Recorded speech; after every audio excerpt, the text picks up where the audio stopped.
আমরা আল্লাহর কাছে শুকরিয়া জানাচ্ছি যে আল্লাহ তাআলা জনগণের সামনে যারা ভোট ডাকাত তাদেরকে উন্মোচন করতে আমরা সক্ষম হয়েছি। বাংলাদেশে ওরা শুধু ভোট চুরি করে নাই, ডাকাতি করেছে। আমাদের সুস্পষ্ট অনেকগুলো দাবি রয়েছে।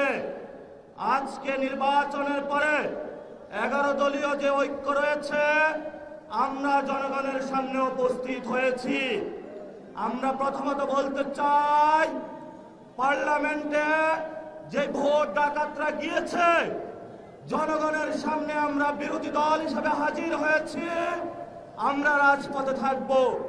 কড়ায় গন্ডায় ইঞ্চি ইঞ্চি করে জনগণের উপরে যারা ভোটের ইঞ্জিনিয়ারিং করেছে, ভোট ডাকাতি করেছে, নতুন ভাবে জুলুম চাপিয়ে দেবার চেষ্টা করছে, আমরা তাদের কাছ থেকে বুঝে নেব ইনশাআল্লাহ।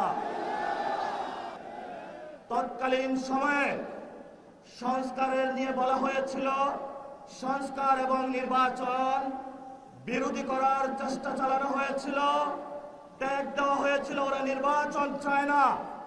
আমরা তোমাদের চোখে আঙ্গুল দিয়ে দেখেছি, আমরাই বাংলাদেশে গণতন্ত্র চাই, তোমরা চাও ভোট ডাকাতি করতে। এখন সময় এসেছে, কোন ৯-৬ চলবে না। সংস্কারে জনগণে যে হ্যাঁ ভোটে ম্যান্ডেট দিয়েছে, দ্রুত বাস্তবায়ন করতে হবে। সাথে সাথে বাংলাদেশে সন্ত্রাস, চাঁদাবাজি, দখলদারিত্ব বন্ধ করার উদ্যোগ নিতে হবে। এবং নির্বাচনের আগে আমরা এই বাইতুল মোকাররমে দাঁড়িয়ে একটি প্রটেস্ট করেছিলাম।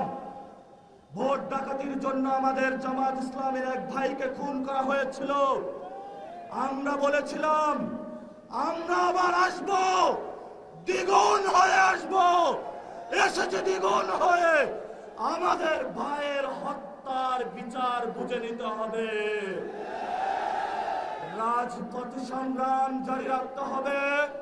যেই বোনদের উপরে আক্রমণ করা হয়েছে, পেটে লাথি মারা হয়েছে, বোরকা ধরে টান দেওয়া হয়েছে, গুলিবিদ্ধ করা হয়েছে, পা ভাঙা হয়েছে, প্রত্যেকটির হিসাব কড়ায় গন্ডায় আমরা ইঞ্জিনিয়ার তারেক রহমান থেকে বাংলাদেশে বুঝে নেব ইনশাআল্লাহ।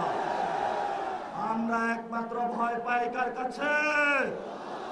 আল্লাহ ছাড়া আমরা কারো কাছে ভয় পাই না।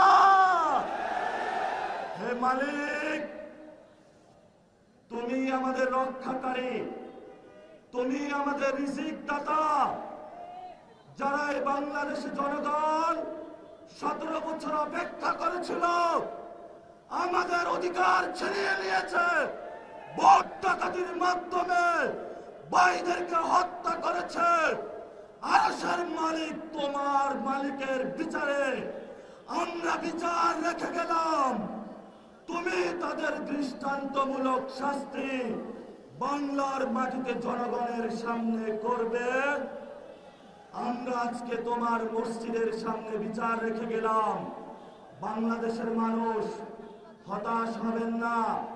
লা তাহজান, ইন্নাল্লাহা মা'ানা। আল্লাহ আমাদের সাথে আছেন। শক্তি বাড়ান, ভয় নাই, জয় করব আমরা ইনশাআল্লাহ। দ্বিগুণ হয়ে পার্লামেন্টে যাব। সবাইকে আসসালাম।